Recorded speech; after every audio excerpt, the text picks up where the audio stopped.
Hello student, welcome to all of you. आज हम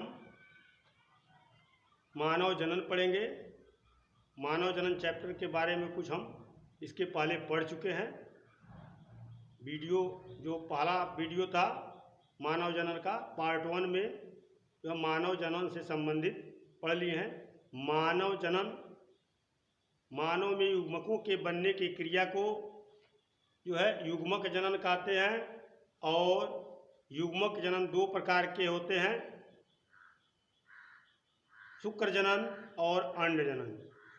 शुक्र जनन नर में शुक्राणुओं के निर्माण को शुक्र जनन या शुक्राणु जनन कहते हैं तथा मादा में अंडाणुओं के निर्माण को अंड जनन या डिंबाणु जनन कहते हैं या अंडाणु जनन कहते हैं।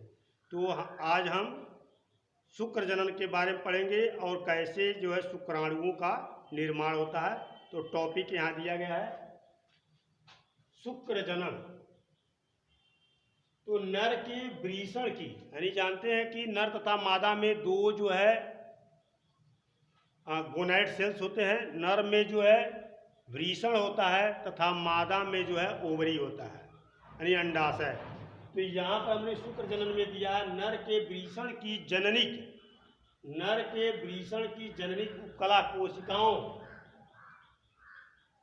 से अर्धसूत्री विभाजन द्वारा शुक्राणु निर्माण की प्रक्रिया को शुक्र जनन या शुक्राणु जनन कहते हैं। यानी पुनः देखेंगे, नर के वृषण की जननिक उपकला कोशिकाओं से अर्धसूत्री विभाजन द्वारा शुक्राणु निर्माण की क्रिया को शुक्र जनन या शुक्राणु जनन कहते हैं।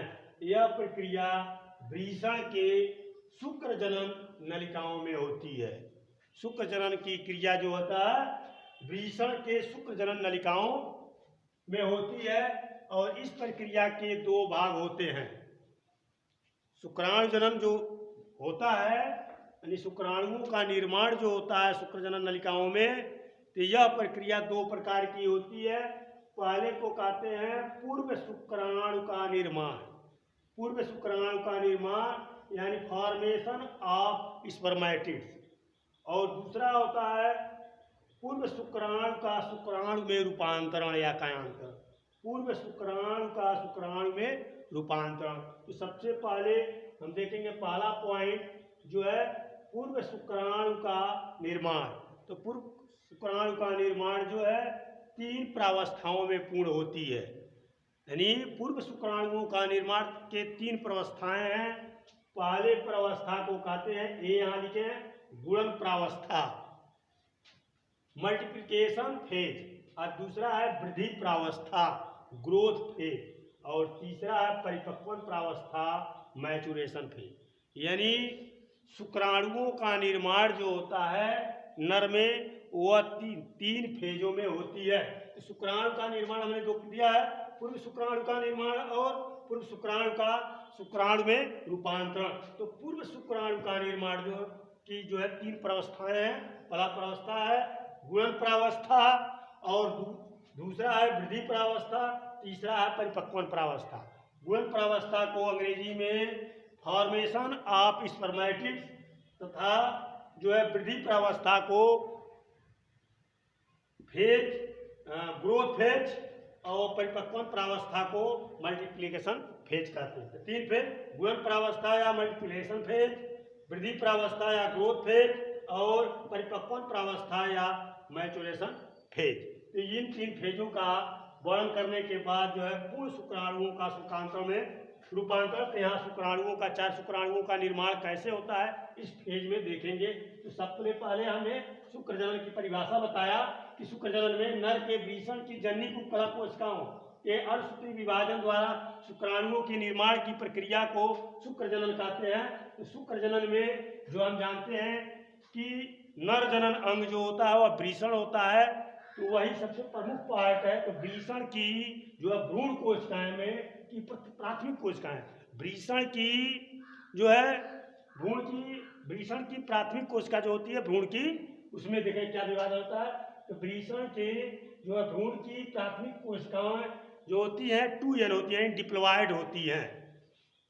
तो ये जो है इसमें जो है कई बार जो है समसूत्री विभाजन होता है, माइटोसिस सेल डिवीजन। तो यहाँ पर 2n है, तो ये एक बार विभाजन हुआ तो दो कोशिकाएं शुक्राणु की जन्म कोशिकाएं बनी, पुनः यह डिवाइड करता है। तो पुनः जो है 2n है समसूत्री विभाजन, पहला भी समसूत्री विभाजन ही है माइटोसिस सेल डिवीजन, और दूसरा भी माइटोसिस सेल डिवीजन ही है, दोनों ही समसूत्री विभाजन होते हैं। तो गुणन प्रावस्था में जो है भ्रूण की प्राथमिक कोशिकाएं, वृषण में पाए जाने वाले भ्रूण की प्राथमिक कोशिकाएं में जो है समसूत्री विभाजन होता है, उससे जो है 2n डिप्लॉयड कोशिकाएं बनती है, द्विगुणित कोशिकाएं बनती है। इसमें गुणसूत्रों की संख्या जो है जोड़ों में होती है।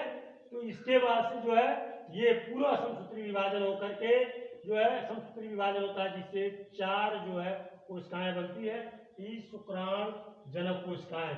एक के टूटने के बाद ये भी 2n है, ये भी 2n यानी डिप्लॉयड होती है। तो ये बार बार जो है भ्रूण की प्राथमिक कोशिकाएं बार बार समसूत्री विभाजन के फलस्वरूप जो है शुक्राणु जनक कोशिकाएं बनाती हैं। ये प्रावस्था जो होती है गुणन की प्रावस्था कहलाती है, या इसे कहते हैं मल्टीप्लिकेशन फेज। जब वृषण की भ्रूण की प्राथमिक कोशिकाएं जो है माइटोसिस सेल डिवीजन के फलस्वरूप बार बार विभाजित होकर के जो है शुक्राणु जनक कोशिकाओं का निर्माण करती है, 2n का निर्माण करती है, तो यह प्रावस्था गुणन प्रावस्था कहलाती है, इसे हम वृद्धि प्रावस्था भी। अब इसके बाद से आता है वृद्धि प्रावस्था। गुणन प्रावस्था के बाद दूसरा हमने लिखवाया है वृद्धि प्रावस्था, ग्रोथ फेज।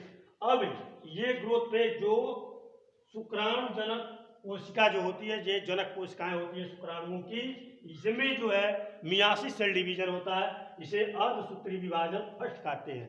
जब जनक कोशिका शुक्राणु जनक कोशिकाएं जब विभाजित होती है, तो इसके विभाजन के फलस्वरूप जो कोशिकाएं बनती हैं, इनके विभाजन के फलस्वरूप वह प्राथमिक शुक्र कोशिकाएं कहलाती है।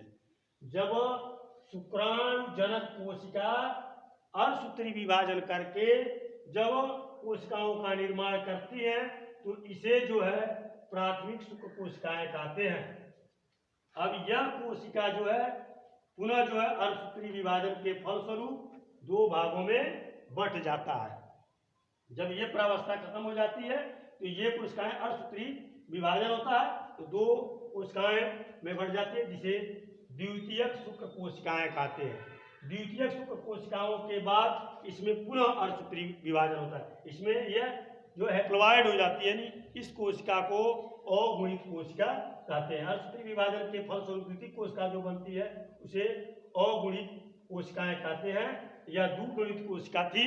द्विगुणित कोशिका के बाद जब अर्धसूत्री विभाजन होता है तो अगुणित कोशिका है, यानी n। यह 2n था तो यह डिवाइड हो जाता है तो n हो जाता है। यहाँ पर गुणसूत्र जो है जोड़ों में पाए जाते थे, यानी डिप्लॉयड थे, अब यह अर्धसूत्री विभाजन के फलस्वरूप हैप्लॉयड हो गया, अर्थात पैरेंटल सेल के बाद जो ये सेल्स बने, शुक्राणु बने या डाटर सेल्स बने, इसमें गुणसूत्रों की संख्या आधी हो जाती है। यह नर युग्मक बन रहा है, इसमें जो है गुणसूत्रों की संख्या आधी यानी n हो जाती है। यह भी जैसे इसमें गुणन प्रावस्था में बार बार माइटोसिस सेल डिवीजन हुआ तो ये 2n कोशिकाएं बनी, यानी शुक्राणु जनक कोशिकाएं बनी। ठीक उसी प्रकार से प्राथमिक शुक्र कोशिकाएं जो है बार बार विभाजित होकर के जो है पूर्व शुक्राणुओं का निर्माण करती है। तो प्राथमिक शुक्र कोशिकाएं विभाजन के बाद द्वितीयक कोशिकाओं का निर्माण करती है। द्वितीयक कोशिकाओं में जब अर्धसूत्री विभाजन सेकंड होता है, अर्धसूत्री विभाजन फर्स्ट में जो है यहाँ पर 2n कोशिकाएं बनी, द्वितीयक कोशिकाएं द्वितीयक शुक्र कोशिकाओं का निर्माण हुआ, पुनः यह विभाजित होकर के दूसरा बार जो है अर्धसूत्री विभाजन होता है, तो जो है यह जो n कोशिकाएं 4 कोशिकाएं बनती है, यानी n ये 4 कोशिकाएं जो हैं अर्धसूत्री विभाजन के फलस्वरूप पूर्व शुक्राणु का निर्माण हुआ। या हमने दिया भी है पूर्व शुक्राणु का निर्माण। तो ये जो है द्वितीयक कोशिकाओं में शुक्र कोशिकाओं में जब अर्धसूत्री विभाजन सेकंड होता है तब पूर्व शुक्राणु कोशिकाएं बनती हैं। अब ये अपना अगला फेज दिए हैं पूर्व शुक्राणु का शुक्राणु में कयांतरण। या इस कायांतरण या रूपांतरण में होता क्या है, ये कोशिकाएं जो होती हैं अब जो है पुनः विभाजित होकर के और जो है सेल्स का निर्माण करती हैं और इसमें जो है गुणसूत्रों की संख्या आधी होती है और इसमें हेड टेल जैसे पूंछ जैसी संरचनाएं सीलिया के जैसे संरचनाओं का निर्माण होता है और इसे जो है शुक्र कायांतरण कहते हैं। प्रत्येक जो है इस पूर्व शुक्राणु कोशिका के प्रत्येक में जो है 2 से 2.5 माह लगते हैं शुक्राणुओं के निर्माण में। शुक्राणुओं के निर्माण जब मानव में बनते हैं तो मानव में शुक्राणुओं के निर्माण में जो है प्रत्येक शुक्राणु के निर्माण में जो है प्रत्येक 2 से 2.5 महीने लगते हैं। तो इस तरह से शुक्राणुओं का निर्माण हो जाता है। जब नर में शुक्राणुओं का निर्माण हो जाता है तथा मादा में अंडाणुओं का निर्माण हो जाता है तो निषेचन क्रिया में यही शुक्राणु यही नर गैमेट्स जो है भाग लेते हैं और नर युग्मक जब मादा युग्मक से यानी शुक्राणु जब डिंबाणु से मिलता है या संलयित करता है तो इस मिलने की क्रिया को निषेचन क्रिया कहते हैं और निषेचन क्रिया के बाद जो है जाइगोट का अर्थात युग्मनज का निर्माण होता है। युग्मनज जो है अनेक बार विभाजित होकर के जो है गैरुला ब्लास्टुला इत्यादि फेजों के बाद जो है एम्ब्रियो भ्रूण का निर्माण करता है और भ्रूण से शिशु का निर्माण होता है। धन्यवाद।